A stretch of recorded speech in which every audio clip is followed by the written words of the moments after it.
Kita ke sorotan mancanegara. Saudara, militer Israel merilis video serangan yang diklaim menyasar infrastruktur milik Hizbullah di Lebanon Selatan.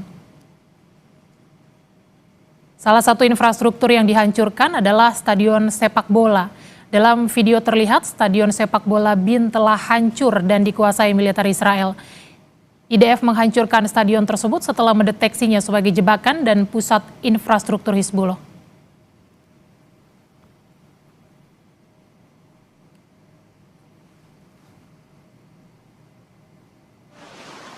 Aksi provokasi juga dilakukan militer Israel di kota Tyre di Lebanon. Pasukan Israel mengibarkan bendera nasionalnya di atas menara yang terletak di sebuah bukit antara kota Nakura dan Bayada di wilayah Tyre. Bendera dikibarkan di daerah Lebanon Selatan yang berhasil dikuasai militer Israel. Aksi provokasi ini merupakan kali kedua setelah sebelumnya terjadi pada 2024 lalu.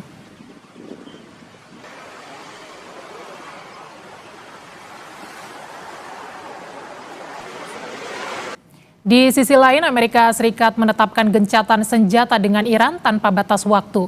Namun Presiden Trump memperingatkan Amerika bisa melancarkan serangan militer baru jika Iran berperilaku buruk.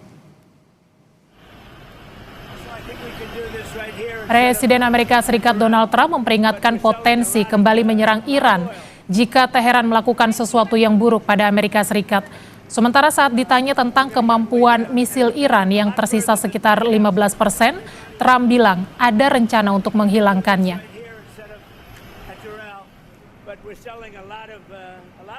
I didn't say that. I said that if we left right now, it would take them 20 years to rebuild. But we're not leaving right now. We're going to do it so nobody has to go back in 2 years or 5 years. It'll be a start for them to build up again. And yeah, I would like to eliminate it. Mr. President. I mean, I can't tell that to a reporter. If they misbehave, if they do something bad, but right now, we'll see. But it's a possibility that could happen, sir. Iran mengajukan proposal balasan yang berisi 14 poin kepada Amerika Serikat. Proposal tersebut sebagai tanggapan atas proposal berisi 9 poin dari Amerika Serikat. 14 poin tersebut meliputi penyelesaian konflik dalam 30 hari, penolakan gencatan senjata sementara, pembukaan kembali Selat Hormuz, penghentian blokade laut Amerika Serikat, pencabutan sanksi ekonomi, pencairan aset Iran yang dibekukan, jaminan tidak ada serangan di masa depan. Selain itu, Iran juga meminta penarikan pasukan Amerika Serikat, kompensasi perang, penghentian konflik di Lebanon, mekanisme baru Selat Hormuz, tenggat waktu negosiasi selama 1 bulan, penyelesaian permanen konflik regional dan negosiasi lanjutan program nuklir yang setara.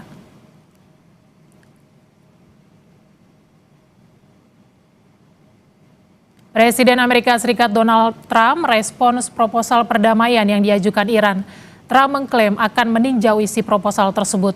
Melalui akun media sosialnya, Donald Trump menuliskan, "Saya akan segera meninjau rencana yang baru dikirimkan Iran kepada kami. Tetapi saya tidak bisa membayangkan bahwa itu akan dapat diterima karena mereka belum membayar harga yang cukup besar atas apa yang telah mereka lakukan terhadap kemanusiaan dan dunia selama 47 tahun terakhir.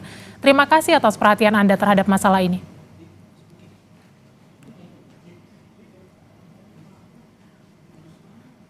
60 hari pasca operasi militer Amerika Serikat di Iran, Presiden Amerika Serikat Donald Trump menyatakan perang dengan Iran telah berakhir sejak gencatan senjata disepakati 7 April lalu.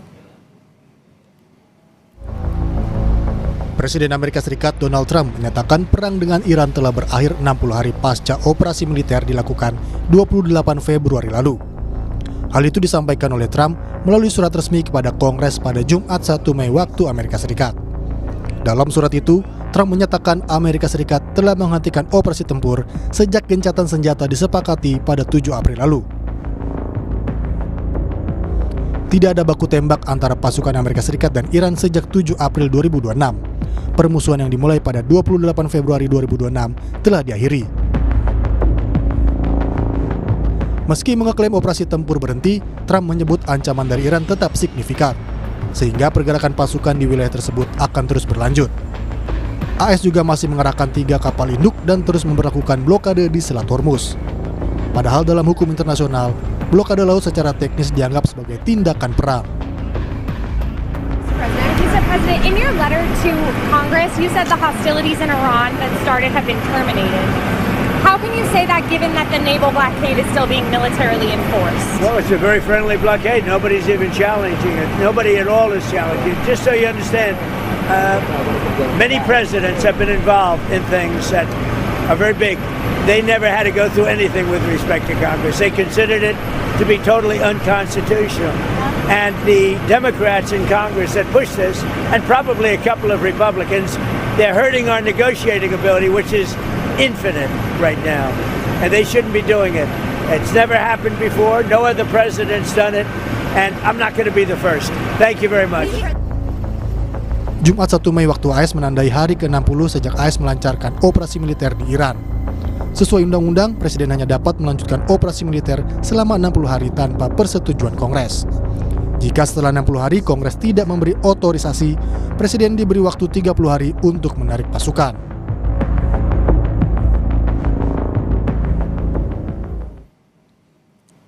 Membahas lebih dalam soal klaim Trump yang menyebut bahwa perang dengan Iran sudah berakhir dan nasib perang Iran, kita sudah terhubung dengan pengamat hubungan internasional Teguh Reza Syah. Selamat malam Pak Teguh. Selamat malam, salam dari Presiden University. Ya, Pak Teguh, ini kan Trump mengklaim perang dengan Iran sudah berakhir tepat 60 hari setelah operasi militer di sana. Apa yang Anda baca soal klaim Donald Trump ini? Apakah ini memang realita di lapangan atau hanya strategi Trump saja untuk menghadapi Kongres? Saya harus mengawalinya dengan sebuah statement ya, bahwa Trump ini memang terbukti cerdas dan mampu bermain banyak muka ya. Pertama, Donald Trump ini sudah menyatakan bahwa Amerika Serikat menang perang dan sudah membangun sebuah gencatan senjata dengan Iran dan menyatakan Iran sudah kalah total, dan manfaat dari statement ini adalah mencegah penghakiman Kongres dan untuk memaksa Trump mengakhiri perang yang sudah berjalan 60 hari tersebut. Dengan demikian Donald Trump tidak kehilangan muka di dalam negeri. Dan kedua, untuk luar negeri, Trump langsung mempraktekkan sebuah aturan bernama 1973 War Powers Resolution, di mana dibutuhkan 30 hari tambahan guna menyelesaikan berbagai hal ihwal yang menyangkut pengembalian pasukan Amerika Serikat ke dalam negeri. Dan keadaan ini berpotensi juga mengembalikan marwah Partai Republik karena waktu 30 hari tersebut berpotensi memenangkan perang dan membalas tujuan awal yang tidak tercapai. Ketiga, dunia akan melihat adanya udang di balik batu ya, di mana Amerika Serikat akan berusaha sekuat mungkin menyelesaikan perang selama 30 hari ke depan melawan Iran, sehingga memungkinkan Amerika Serikat mengalahkan Iran, mendukung ide Greater Israel, sekaligus meniadakan potensi Cina menggunakan minyak dari Iran. Dengan demikian, jangka panjangnya adalah melemahkan keamanan energi China yang telah sebelumnya dirusak dengan penguasaan Amerika Serikat atas ladang-ladang minyak di Venezuela.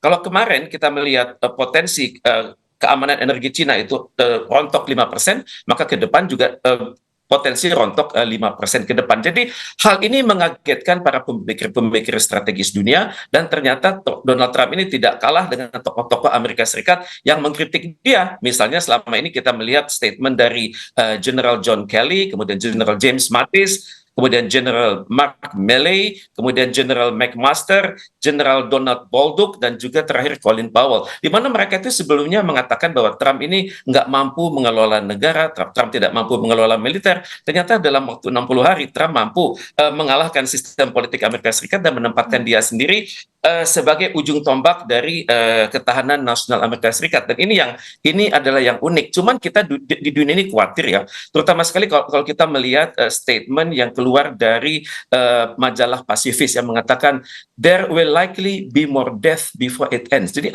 intinya akan banyak lagi kematian di masa depan, dan untuk itu dunia mewaspadai banyak kematian di Iran maupun juga di Amerika Serikat sendiri dalam konflik bersenjatanya dengan Iran beberapa hari ke depan. Ya, Pak Teguh, lalu klaim Trump ini apakah akan berdampak terhadap nasib perang dengan Iran atau akan mempengaruhi keputusan Kongres ke depannya?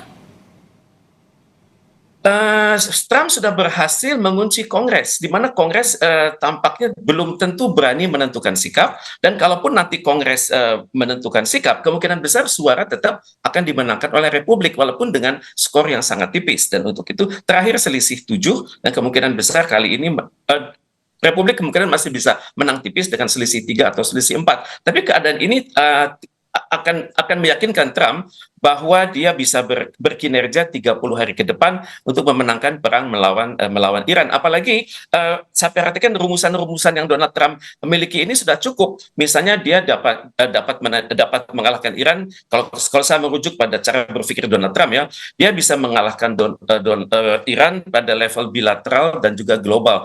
Secara bilateral dia akan mempermainkan isu nuklir, kemudian dia akan mempermainkan isu kepemimpinan yang goyang di Iran, kemudian dia juga bisa menggoyang Iran dengan ancaman atas bandar-bandar yang ada di Iran, bandar-bandar laut, bandar-bandar udara. Kemudian dia bisa terus berdialog panjang. Jadi ini persis seperti teori civis pacem parabellum. Jadi mereka yang ingin damai itu harus siap perang. Jadi Trump ini secara teori ini benar-benar seorang realis tulen, di mana dia menggabungkan ancaman militer dengan dialog, dan dialog ini akan panjang. Misalnya akan dialog berbicara soal uranium enrichment yang akan bergerak dari level misalnya di bawah 5% sampai 10%.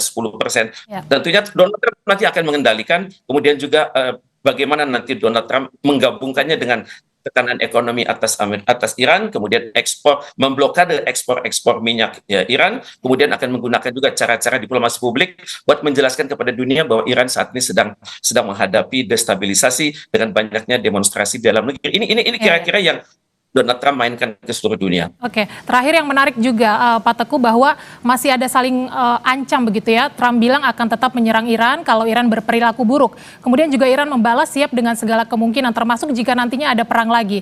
Bagaimana Anda membaca ini? Singkat saja Pak Teguh. Perilaku buruk itu sangat kualitatif ya. Kita tidak tahu apa yang dimaksud dengan perilaku buruk.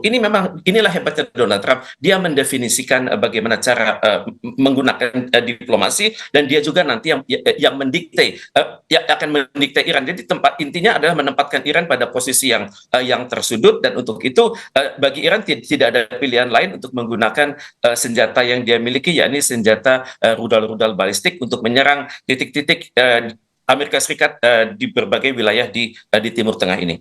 Oke, baik. Terima kasih Pak Teguh Reza Syah, pengamat hubungan internasional atas ulasan Anda di Kompas Malam. Selamat malam dan juga sehat selalu.